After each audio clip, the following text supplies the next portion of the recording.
welcome to our YouTube channel Shiv Shakti Study Mind. Today we are going to discuss about chapter 1 of science of class 9. The video will be based on NCERT pattern and the video will be for the English medium students of UP board, CBSE board or any other board which follows NCERT pattern. This is the third part of the video and final part of the lesson is also with it.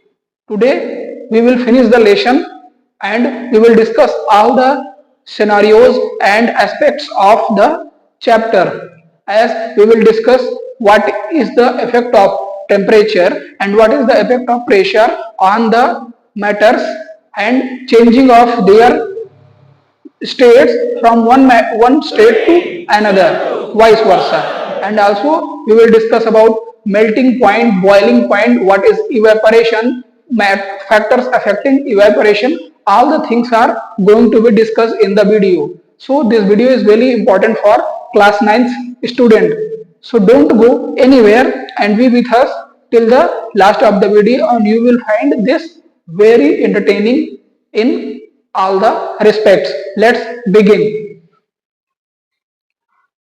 Solids,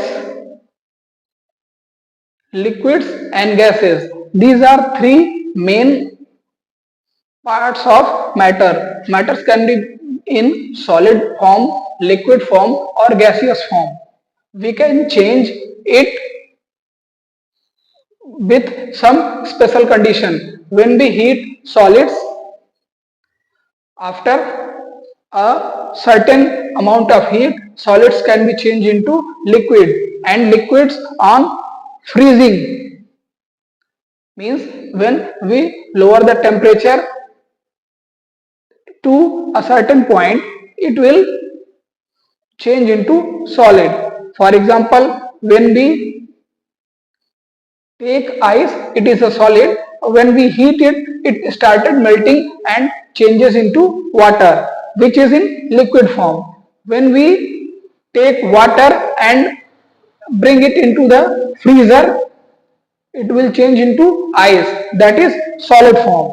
Here now it's clear that solid can after heating change into liquid, and liquids after freezing can change into solids. Now let's talk about heating liquid. When we heat liquid, it changes into gaseous form, and when we cool gases, it vice versa changes into liquid form. For example, when we heat water, after some time it started boiling and water vapor is made. When we cool the water vapors, it changes into liquid. For example, when we start making tea and put it a lid on the kettle in which we are making the tea, when we finish making tea and turn off the gas, after some time we find on the lid there are small points of water droplets are there. That is the example of gas changing into liquid after cooling. Clear? Now let's talk about what is the effect of temperature on the states of matter. When we increase heating, the particles of the matter gains energy. Because of this excessive kinetic energy, they started moving here and there, and the force which are attracting these molecules into each other, it started overcoming the forces. Due to this, matters started changing their states.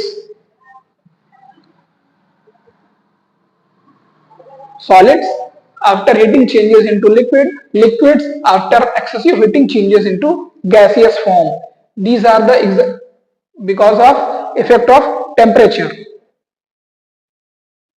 This is the effect of temperature on the matters. Clear? Now let's talk about what is the effect of change of pressure on any particular matter. When we say that we are applying pressure and lowering the temperature, by applying pressure we can change the molecules state by when we apply pressure, the space between the molecules of the particular matter can be reduced. They came nearer. Because of this phenomenon, the states of matter can be changed. For example, carbon dioxide gas, after giving pressure and lowering the temperature, can change into solid CO2, which is dry ice, that is because of the pressure we are applying on the carbon dioxide gas. Now clear what is the effect of temperature and what is the effect of pressure on the matters. Both changes the states of matter, vice versa. Clear? Now let's talk about some more topics in the chapter.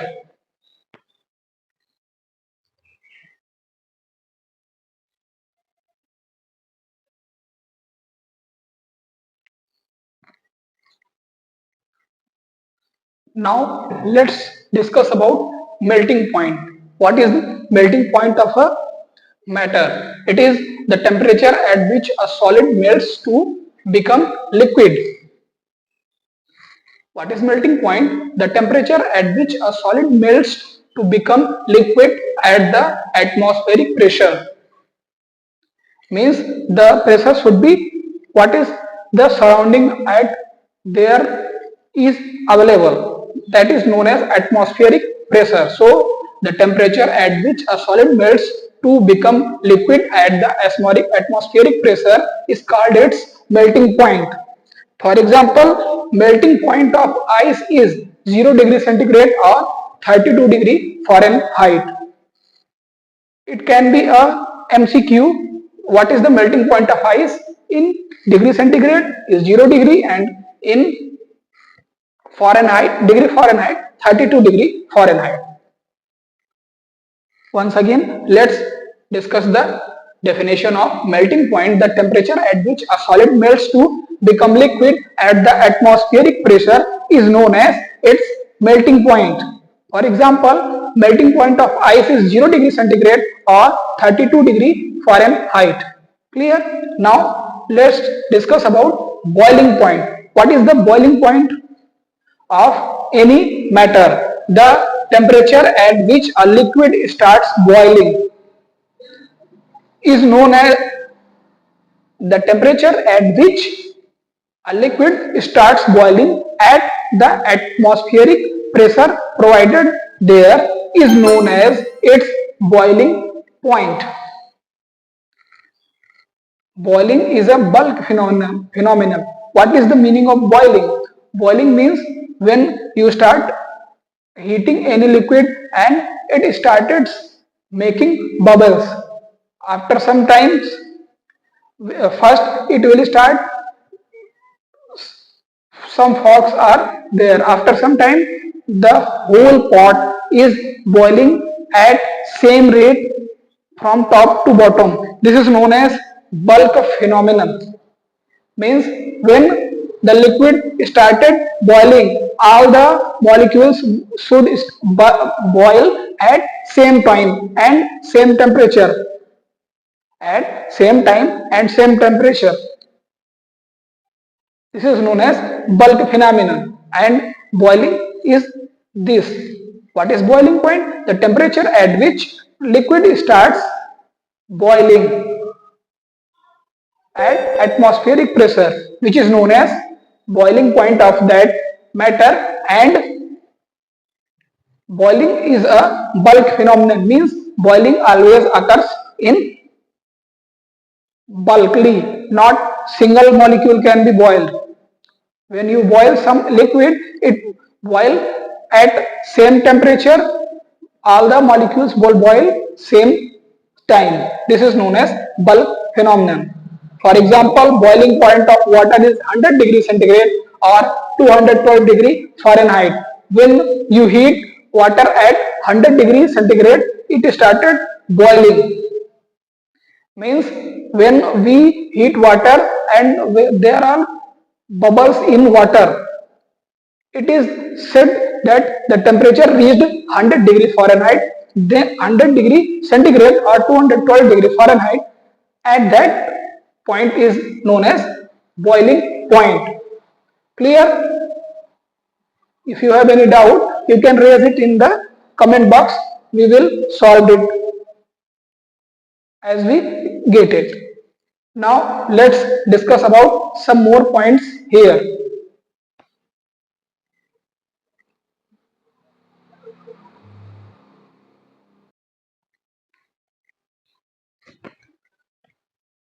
Further, let's discuss about what is the latent heat of fusion.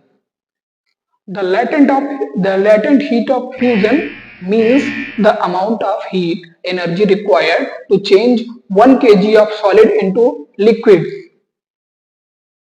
Means the phenomenon of changing solid from liquid is known as melting point. So when we change solid from liquid, there is some energy which is required for changing the status of matter, either from solid to liquid or from liquid to gaseous state.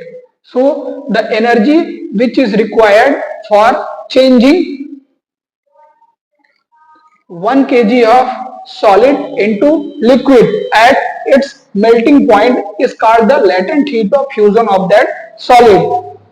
Once again, the amount of heat energy required to change 1 kg of solid into liquid at its melting point is called the latent heat of fusion of the solid. For example, latent heat of fusion of ice is 18 calorie per gram. Latent heat of fusion of ice is 18 calorie per gram.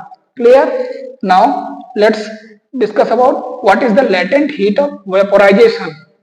Means the amount of heat energy required to change 1 kg of liquid into vapor at its atmospheric pressure is called the latent heat of vaporization of that liquid. You can also say like this: the amount of heat energy required to change 1 kg of liquid into vapor at its boiling point is called as the latent heat of vaporization of the liquid. You can change, say it atmospheric pressure, or you can also say it as boiling point. Either one are correct. Clear? Now, for example, latent heat of vaporization of water is 540 calorie per gram, 540 calorie per gram. Somewhere in the books this is written as 533 calorie per gram also. Both are correct, but for betterment of the students and other persons, it is acquired that 540 calorie per gram is more suitable. So when it asks what is the latent heat of vaporization of water, you can reply as 540 calorie per gram. Clear? Now let's discuss about what is evaporation and what are the factors affecting evaporation. That will be the last topic of your video and also chapter 1 of class 9 science.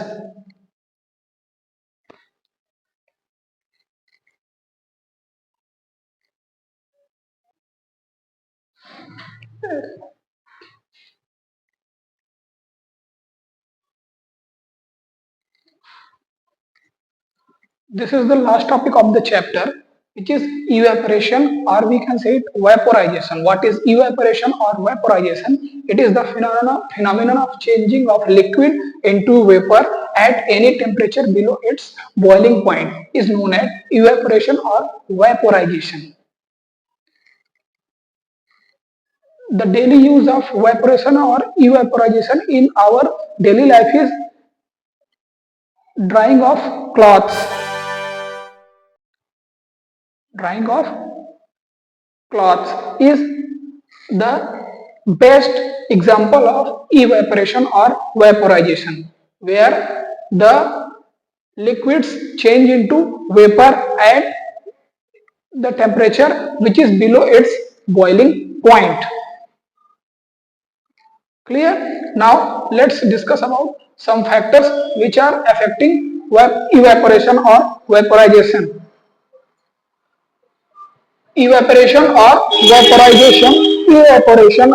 vaporization is subject to surface area, means when the surface area increases, the evaporation or vaporization process increases. When the surface area decreases, it also the vaporization or evaporation decreases. Means when we put our cloths in very big and vast area, the it started drying in quicker time, and when we take it in a room or in narrow space, it will take time. So as in increase in surface area, it increases the evaporation. Next one is increase in temperature, increases rate of evaporation.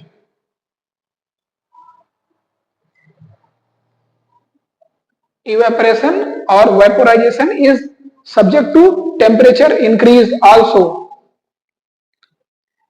For example, our clothes dries in a sunny day very fast besides a cloudy day. Means in summer session our clothes dries very fastly, and in winter sessions or other sessions where the sun is not in the sky, it dries slowly. So increase in temperature increases the rate of evaporation.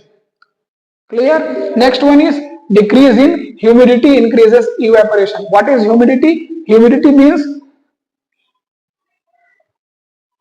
vapors, water particles in vapor, or water particles in air is known as humidity. Means the when there is no water particles in the air, the evaporation or vaporization process increases, and when there is humid, means water particles are present in the air, the evaporation slightly decreases. As example, when in the winter session the water from the rivers started vaporizing very fastly, and our clothes it started drying very fastly. When it's a cloudy day, there is no sun in the sky and humidity is present, then our clothes started drying in more than time taking. So decreasing in humidity increases evaporation. Next one is increase in wind speed. It increases evaporation or vaporization. We know if there is no wind, the cloths dry in more time, and when there is a speedy wind, or the speed is very high, the cloths will dry in very short span of time. Evaporation causes cooling effect. Evaporation or vaporization also causes cooling effect. When we for this, you can make a good example by putting a wet cloth on your body and start go into the sun or start riding a cycle or bicycle. When the air comes with the air comes to meet with the wet cloth, it started cooling on your body. Your body feels cool. That cooling is because of evaporation or vaporization process is going under that scenario. Now these are the factors affecting evaporation. Hope I am clear. Now, this was the chapter 1 of Science class 9th. Hope you have enjoyed all. If you find our videos relative and time gaining and entertaining, please do subscribe our channel and please share with your friends who are in need of the same thing. इसी के साथ हमारा प्रयास आपकी सफलता। धन्यवाद।